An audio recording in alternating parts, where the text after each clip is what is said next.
जय श्रीराम। सातत्यानं जिहादी प्रवृत्ती डोकं वर काढायला लागलेली आहेत।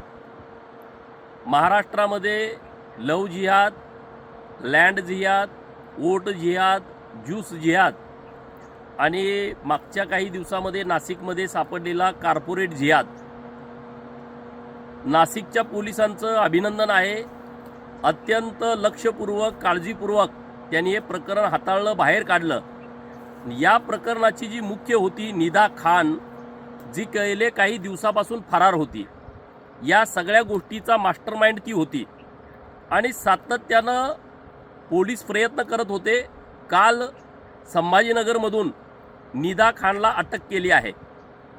निदा खानला अटक केली, परंतु निदा खानचं समर्थन मागच्या काही दिवसामध्ये इम्तियाज जलीलनी केलं आणि काल संभाजीनगरमध्ये ती सापडणं, नगरसेवकाचा तिला पाठबळ असणं, तर या सगळ्या प्रकरणामध्ये इम्तियाज जलील यांचा मुख्य रोल असणार आहे आणि त्याचा तपास पोलिसांनी करावा अशी मागणी आमची नाशिक पोलिसांच्याकडे आहे।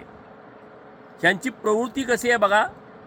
अशोक खरातसारखा भोंदू बाबा जेव्हा लोकांच्या समोर आला, तेव्हा कुठल्याही हिंदू समाजातील व्यक्तिमत्वानी, पुढाऱ्यांनी कुणी याचं समर्थन केलं नाही।